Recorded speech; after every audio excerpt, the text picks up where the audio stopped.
What's up, guys? Welcome back to my channel. Jeremy the Machine Scott here. Before we begin, make sure you subscribe and hit that like button down below. Today we're going to talk about something that's going to be for people maybe who have not started working out yet, or for somebody who is very new to a workout plan, or very new to fitness, or very new to exercise. How do you start to change your life? How do you start to try to become healthy? How do you start to try to become fit? What are some of the first steps that you need to take, and how is it done? The biggest mistake that some people make when they first start out on a fitness plan or a workout routine is they start too big. So that's the first thing that you don't want to do. You don't want to start too big. And let's start with your diet, okay? If your diet is poor, if you're eating fast food, if you're eating candy, if you're eating bread and all kind of, high glycemic carbs, and if you're eating simple sugars, things that are very high on the glycemic index, if you're eating these kind of foods and you wake up tomorrow morning and try to say, I'm going to be healthier, I'm going to start on a good diet, you're probably going to crash. It's probably not going to last that long. You need to slowly take out the bad foods and very slowly incorporate the good foods. So if you're eating cheeseburgers and drinking sodas, you cannot just go cold turkey. So you cannot wake up the next day and start eating a perfect bodybuilding diet or a perfect fat loss diet. You could start it and it might work. And it might work for a few days and it might work for a few weeks, but eventually you're gonna crash. Small, gradual changes. That's how it's done. Small, gradual changes. Slowly take out the bad foods. Start slowly incorporating the good foods, okay? So if you're skipping breakfast and you have no appetite in the morning and you have a hard time getting breakfast in, the first thing to do is start with a shake and a piece of fruit. If you can't eat something, you could definitely drink something. So start out with a shake and a piece of fruit. Or start out with 1 egg or 2 eggs. And then work your way up to 6 eggs. Or 7 or 8, depending on what your fitness goals are. If your goal is to gain muscle, yes, you have to eat a lot in the morning. You have to eat a lot of eggs. You have to eat a lot of protein. If you don't want to eat eggs, then fine, don't eat eggs. Eat fish or eat chicken in the morning. Good luck with that. That's why we always talk about eating eggs first thing in the morning, because when you first wake up in the morning, the texture and the taste, it just kind of tends to go down a little bit more easier. But you have to have protein in the morning. You can't just have a bowl of oatmeal. But if you're transitioning into a healthy eating lifestyle, then you can first start with a bowl of oatmeal and then eventually add your protein into that.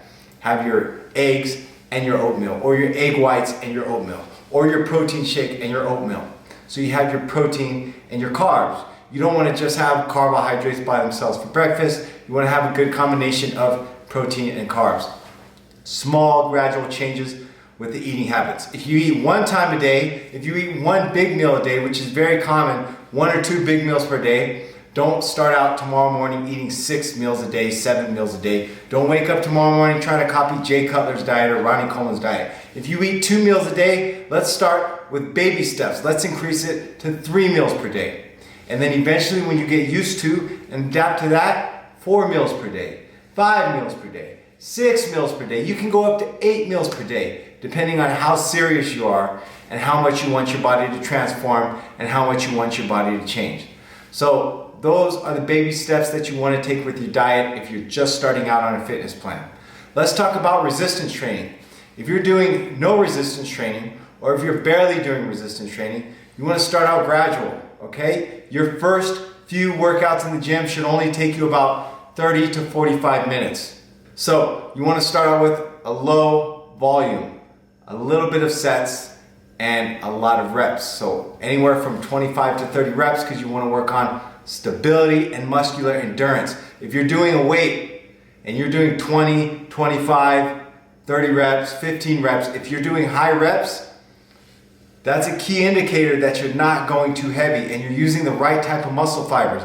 So that way you're not going to get injured. That's the proper way to get your body to adapt. Starting out correctly, starting with the right amount of weight. So that's what you're going to do with your resistance training program. After about 4 to 6 weeks, you can start to increase the weight and decrease the reps. Weight goes up, reps goes down. every 4 to 6 weeks. It takes about 4 to 6 weeks for your body to adapt to whatever type of training you're trying to do to it. That's why some people hit a plateau, because they don't change their training program. Let's talk about cardio. Should you start out by waking up tomorrow morning and doing a 2-mile run because you feel ambitious and you feel excited to lose weight and because you want to speed up the process? No, it doesn't work like that. Start with baby steps. If you want to run, that's fine. I'm not a big fan of running because it causes a lot of pain and knee injuries. So running to me is just not very appealing. And I don't put a lot of my clients on running unless they're runners and they want to run a marathon or they're doing sport-specific training. But I don't have people run if it's just for regular fat loss. You don't need to run if you don't have to run. So you don't start out running 1 mile. You don't start out running half a mile. You start out with a 1/4 of a mile. And you might not even run that whole 1/4 of a mile. Just walk and run. Walk and run. Take your time. This is a marathon, literally. It's not a race. This is a lifestyle change. This is how you make your body change, and this is how you make it last forever. A lot of people can lose weight, but the amount of people that can lose weight and keep it off for the rest of their life is slim to none because they're doing it all wrong. So this is how we get the body to change, and this is how we successfully transition into healthy lifestyle habits. So start out with a little bit of cardio and gradually increase it over the course of a few weeks. If you're doing cardio in the gym, that's fine. Start out with 10 minutes, then work your way up to 15 minutes, 20 minutes, 25 minutes, 5 days a week, 6 days a week, and that's gonna maximize your fat loss, and that's gonna keep your body fat down at lower levels so you can look good, so you can feel good, so you can live your best life. So this is how we get the body to change. So let's recap on that. How do you transition into healthy eating habits? Small, gradual changes. Take baby steps. If you're drinking 5 sodas a day, slowly decrease it to 4, then 3, then 2, then 1. Don't wake up the next day and go cold turkey and start drinking 0 sodas per day. And for your resistance training program, okay, which is number 2, how do you start a resistance training program? Do you try to start Jay Cutler's workout plan tomorrow morning? Do you try to start Ronnie Coleman's workout plan tomorrow morning because you're excited to lose weight, or you're excited to put on muscle, or you're excited to transform your body? That's perfectly fine, that's a-okay, but that's not the correct way to do it.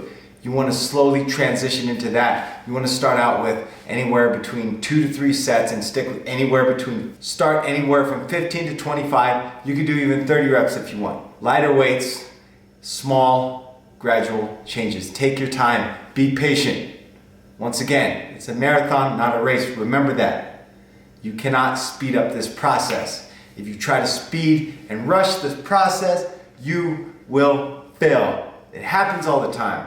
I've been training since 2006, and I see the same things happen over and over and over again.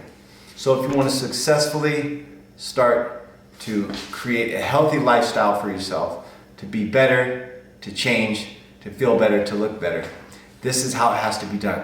And let's talk about cardio. Do you wake up tomorrow morning and start a extreme cardio program? Do you start a rigorous cardio program? No, you start very light and you start very little and you start gradual. And you slowly work your way up, and you have to stretch and you have to foam roll and you have to focus on recovery. Your nutrition has to be on point. If your nutrition is not on point, then all of the above will not happen. Nutrition is the backbone of fitness. You have to have your diet on point. You have to have self-discipline. You have to eat the right foods to get your body the way that you want to get it. Think about your fitness goals, write down your goals, say where you want your body to be. I want to weigh X amount of pounds, I want to lose X amount of pounds per week, I want to be this much body fat, I want to gain this much muscle. Once you get those factors figured out, then write down the facts. Really, really be honest with yourself and think about it and realize and understand the facts. And the facts such as, how many grams of protein do I need to eat? How many meals per day do I need to eat? Do I need to set aside time to meal prep? Because if you don't eat enough protein, if you don't eat enough meals, if you don't set aside time to meal prep, your body's not going to change, your body's not going to transform. There's no way around it. If you don't want to meal prep, invest in a meal prep company that will do it for you. But you have to find a way to meal prep. You've got to eat every 2 to 3 hours. It's like clockwork. Yes, it feels like a lot of eating. Once you get used to it, once it becomes a habit, it doesn't feel like that much eating anymore. As we speak, I'm thinking about my next meal. I'm already getting hungry and I just ate 2 hours ago because my metabolism is set into high gear. I've been doing this for years, but I had to learn and I had to practice and I had to teach myself and I had to be consistent and I had to go through failures and I had to go through trial and error until I figured it out. And I figured out this is what it takes. Everything that it takes for me, it takes for you as well. So slow and gradual, take your time and be patient. Don't give up and don't quit. Make sure you subscribe and hit that like button down below. Until next time.